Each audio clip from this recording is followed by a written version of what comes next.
Hi everybody, my name is Ashley and welcome to my home. Today I want to take you along with me as I try to narrow down the seeds that I'm going to purchase for this year's garden.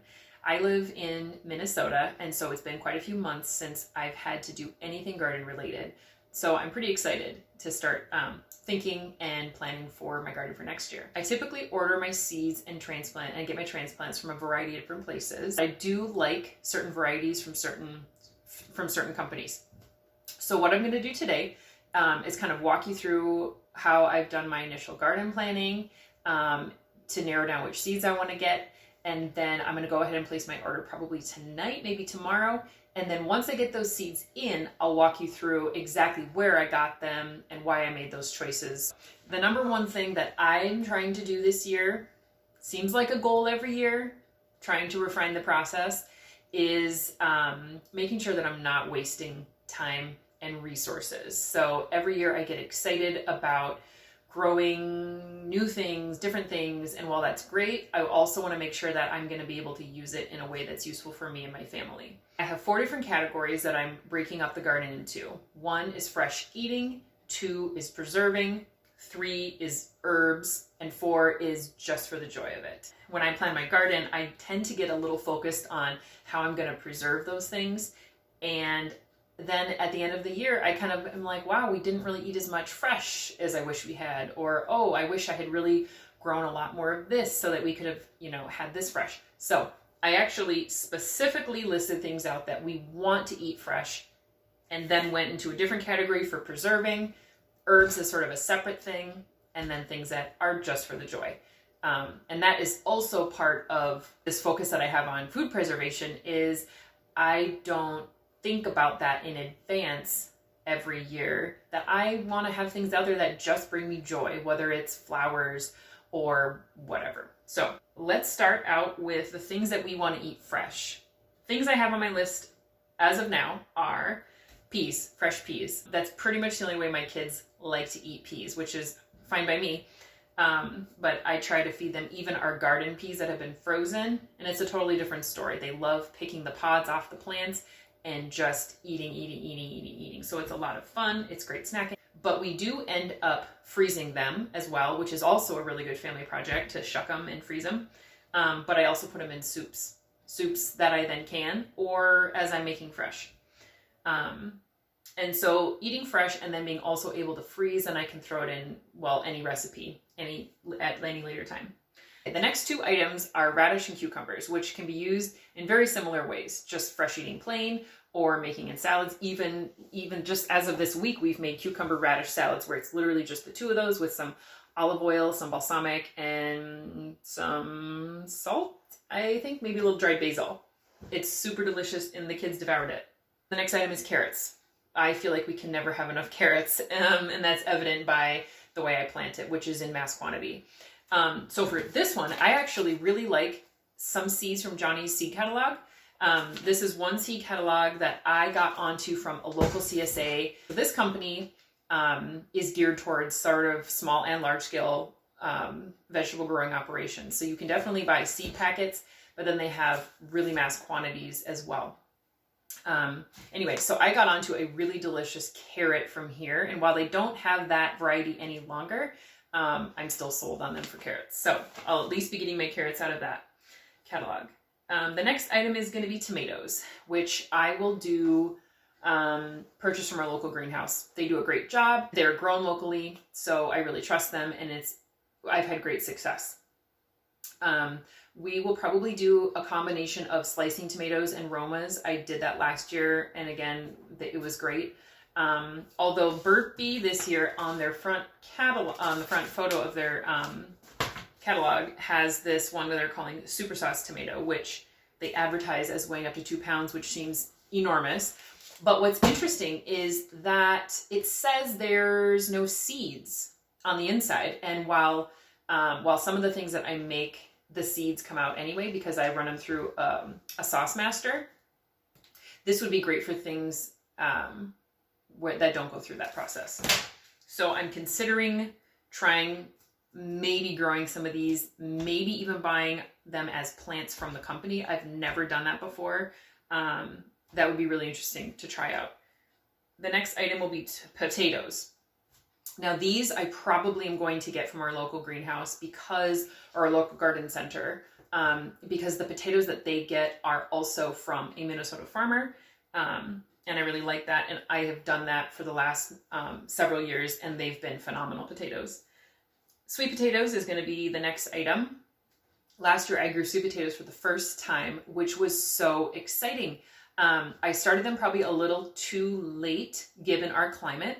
This year I'm going to start them at least a month earlier. I'm thinking the second or third week in March. And I will just go to our co-op and start them in our windowsill, and they'll start creating their slips.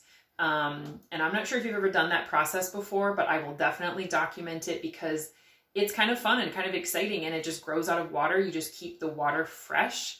I keep them in our pantry window, and they get lots of sunlight there, especially as it's getting closer to summer. And then we planted them. We got a lot of sweet potatoes, but they were not really well-rounded. They were more thin. They more looked like roots because they didn't have enough time to, I guess, get bigger. So by starting them earlier, hopefully those slips, which is basically what you use as the sweet potato seed, will have enough time to establish and develop really good sweet potatoes. But I tell you what, when those sweet potato plants started flowering, it was amazing. Those flowers, I think ours were like a purple and white. They only bloom for like a day and then they're done. So it was really exciting whenever we could see new ones popping up here and there. The next item for fresh eating is going to be beets. Those are so tasty when they're roasted. I like putting them on salads. I also like pickling them, which you then you can also and have, shelf stable, but you can also keep them in your fridge. Parsnips are delicious. I've never had good luck growing parsnips, but I'm going to try again. I think they add incredible depth to broth. It just adds this really, really good sweetness to broth. And in soups and stews, of course, you can add it with any root vegetable, and also parsnip fries are incredible. I'm going to grow onions as I do every year. They are super rewarding because they grow so quickly. I will get those from our local garden center as well as as onion sets. So they're already like the mini bulb, and then they go in from there. We plan to eat, just fresh eating, of course. And then last year, for the first time, I made an onion top pesto, which was absolutely delicious. You basically just harvest off all the tops, and you can do it when you harvest your onions if they're still in really good shape and they're ready to come out of the ground, or you can cut them off when your onions are still finishing their growing process. But I just had an enormous amount of tops, and then you just mix them with, I will find the recipe and we will do it together, but it's out of this world. I'm actually not a huge fan of raw onions. Yeah, I don't like raw onions. However, this onion top pesto, even for me, was great. Okay, so as of now, that's the only fresh eating list that I have. Of course, I just realized I don't have lettuce on there and greens, which we will have. We can eat the beet green tops, but I'll probably do some chard, lettuce, possibly kale.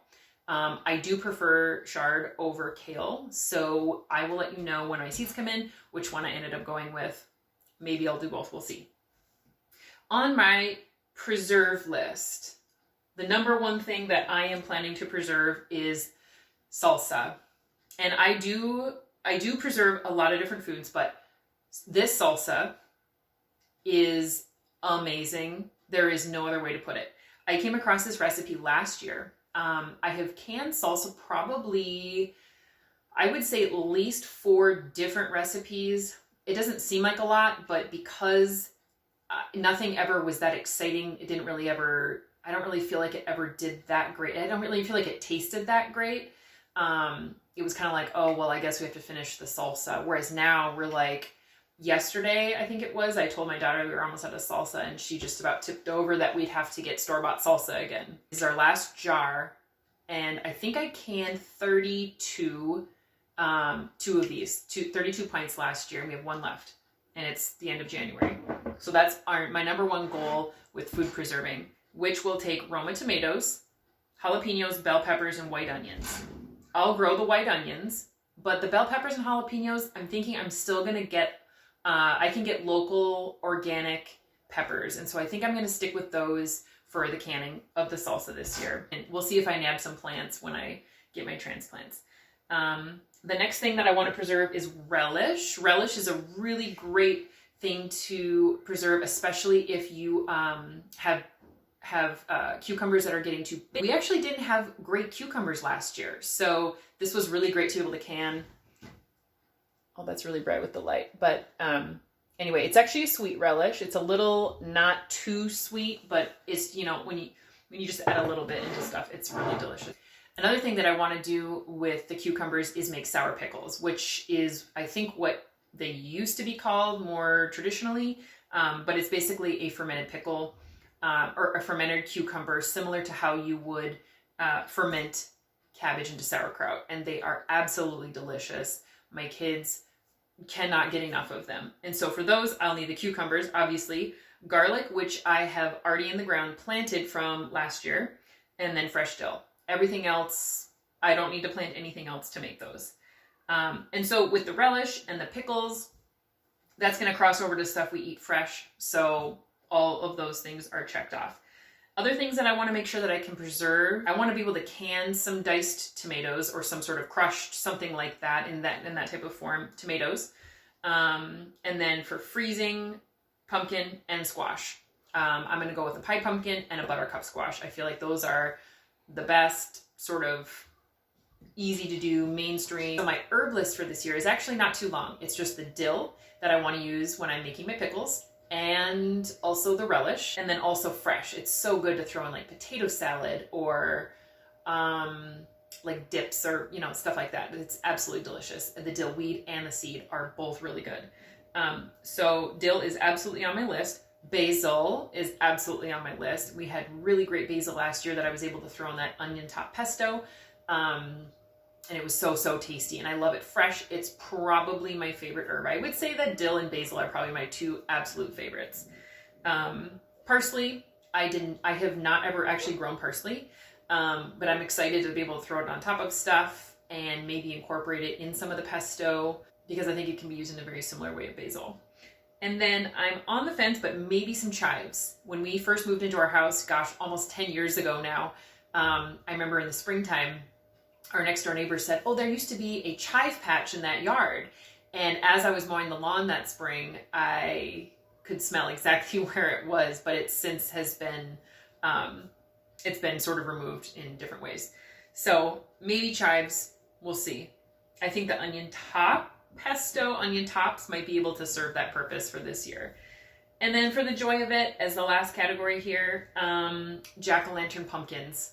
I think every year we try to do some sort of pumpkin gourd, something that's really fun, that then we can then use for Halloween and the fall decorations or whatever you want to do. So at least one like classic jack-o'-lantern, I'm thinking. We've done mini ones, we've done white ones. The white ones tend to take a little longer, which is harder for our growing zone. So I feel like the jack-o'-lanterns would be a good one. And then flowers.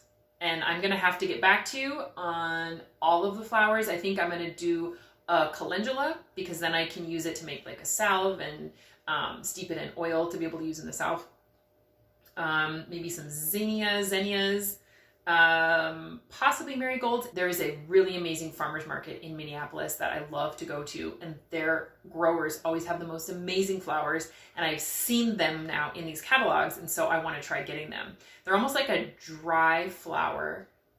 They don't really have petals in the way that normal, I guess, more delicate flowers do, but I'm super excited to see if I can grow those, because they're just so gorgeous.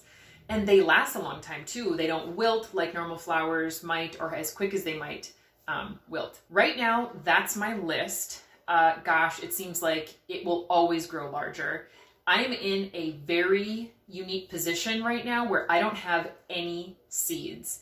I usually have seeds that carry over year to year, or I just have them that I maybe didn't use from like 3 years ago. And I'm never entirely confident that those seeds are going to germinate, which makes me nervous, because you go through all this work to prepare your soil and plant, and you've got all this stuff. The last thing you want to do is to get to the point where you're planting and then those seeds not to germinate. It's not starting things off on a very good note. So last year I really tried to clear out seeds and plant anything else that I would want to plant. and the old stuff I just got rid of because my stash was just getting a little too big and a little too old. One thing that I'm going to try to do with my carrot seed and my parsnip seed is get pelleted seed, which can come, I know I can get that in Johnny's Seed, so I'm probably going to order it from them. Especially the parsnips, they're such a delicate seed that getting them pelleted, I think, not only will hopefully help their germination and their survivability through that process, also might help to extend their life a little bit. Plus, they come in different containers, which are more airtight than just a paper package. That's all I have planned right now. Knowing me, I'm probably going to be adding things, changing things, but like I said, as soon as I get my seeds in, we'll sit down together and I'll go through them. I'll talk about which varieties I got and why, in addition to why I got them from the places that I got them, and if I'm going to get anything locally, what those are going to be. And then I'll also let you know what my plan for the transplants will be. I didn't even mention my soup. This is, I think, has been one of my most, this has been my most successful canned soup that I've ever made. I've made it a couple of different years. Sorry about that shining light. But everything in here came from our garden except the lima beans. So there's potatoes, carrots, onions, celery, tomatoes, corn, and then the lima beans. I'm super excited about gardening. I'm super excited to bring you along the way. I will be letting you know right away when I get my seeds in, and we'll go through those like I said, and we'll see you next time.